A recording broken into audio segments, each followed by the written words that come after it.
রাজধানীর জাতীয় ঈদগাহ ময়দান ঈদুল ফিতরের প্রধান জামাতকে ঘিরে সম্পূর্ণ প্রস্তুত। ঢাকা দক্ষিণ সিটি কর্পোরেশনের তত্ত্বাবধানে ঈদগাহ মাঠের সাজসজ্জা, নিরাপত্তা ও প্রয়োজনীয় সব ব্যবস্থাপনা শেষ হয়েছে। ঈদের দিন সকাল 8:30টায় এখানে অনুষ্ঠিত হবে দেশের প্রধান ঈদের জামাত, যেখানে প্রায় 35,000 মুসল্লির অংশগ্রহণের প্রস্তুতি নেওয়া হয়েছে। ঈদগাহ মাঠ জুড়ে শামিয়ানা টানানো হয়েছে এবং ত্রিপল দিয়ে ঢেকে দেওয়া হয়েছে পুরো এলাকা, যাতে বৃষ্টির পানিতে কোনো সমস্যা না হয়। মুসল্লিদের স্বাচ্ছন্দ্যের জন্য বিছানো হয়েছে কার্পেট এবং স্থাপন করা হয়েছে সিলিং ফ্যান, টেবিল ফ্যান ও এয়ার কুলার।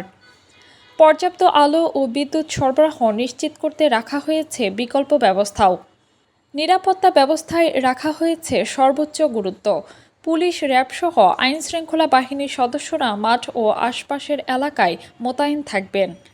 ভিভিআইপি নিরাপত্তার জন্য দায়িত্ব পালন করবে স্পেশাল সিকিউরিটি ফোর্স। এছাড়া স্থাপন করা হয়েছে কন্ট্রোল রুম এবং ওয়াচ টাওয়ার। পুরো এলাকা সিসিটিভি ক্যামেরার আওতায় আনা হয়েছে।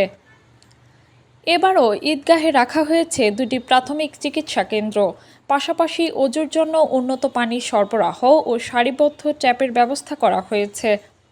মহিলা মুসল্লিদের জন্য আলাদা নামাজের স্থান ও প্রবেশ পথ নির্ধারণ করা হয়েছে। ভিভিআইপিদের জন্য রাখা হয়েছে পৃথক প্রবেশ গেট।